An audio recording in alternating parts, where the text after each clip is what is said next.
ایک خوبصورت تحریر: بیوی کے لیے کوئی چیز لاتا تو کہتے جاؤ امی کو بھی دو، امی کے لیے کچھ لیتا تو کہتے امی اس کو بھی دینا۔ بیوی کو لگتا کہ امی نے اپنی خوشی سے دی ہے، امی کو لگتا بہو نے اپنی خوشی سے دی ہے۔ محسوس کرتے کہ بھائیوں کو کسی چیز کی ضرورت ہے تو خود اپنے پیسوں سے لاتا، بیوی کو کہتا جاؤ دے آؤ، اور یہ محسوس نہ ہونے دینا کہ تمہارا شوہر لایا ہے، بلکہ ان کو ایسے لگے کہ آپ لائی ہو۔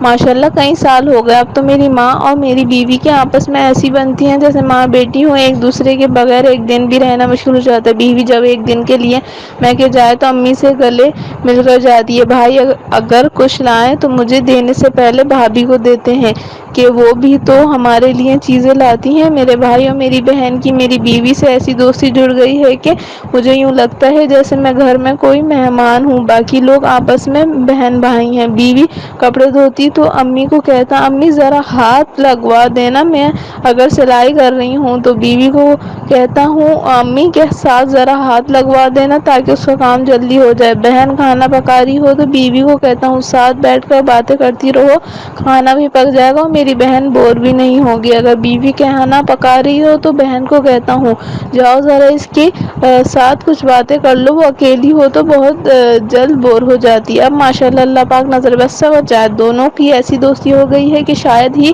ایسا کوئی کام ہو جو وہ اکیلی کرتی ہو، ورنہ سب کام مل کر کرتی ہے۔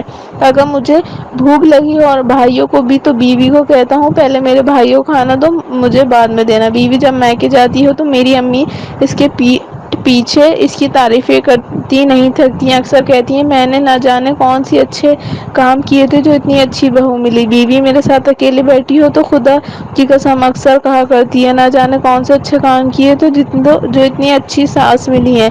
میرا آپ لوگوں کو یہ سب بتانے کا مقصد صرف اتنا ہے کہ اگر بنیاد اچھی رکھی گئی ہو تو گھر کئی سال تک مضبوط رہتا ہے۔ بیوی کے گھر میں آتے ہی الگ سلوک ہو، برابر کا سلوک نہ ہو تو وہ گھر جلدی گر جاتا ہے، جلد ہی ٹوٹ جاتا ہے۔ کوئی بھی ساس یہ نہیں چاہتی کہ میری بہو مجھ سے لڑے، اور کوئی بھی بہو یہ نہیں چاہتی کہ میری ساس مجھ سے لڑے، مگر شوہر کی غلطیوں کی وجہ سے ساس بہو کی آپس لڑائیاں ختم نہیں ہوتی اور دوسرے شوہر کی وہ بے وقوفی کی وجہ سے کسی ایک کو قصوروار ٹھہرایا جاتا ہے، جبکہ قصور سب سے زیادہ شوہر کا ہی ہوتا ہے۔ آپ کو لگتا ہے کہ شادی کر لی تو بس سبھی خواہشات پوری ہوں گی، سب کچھ آپ خود ہی چلے گا، بیوی اور امی خود ہی آپس دوستی بن گئی، کچھ کبھی نہیں۔ شادی کے بعد شوہر کی ذمہ داریاں بڑھ جاتی ہیں۔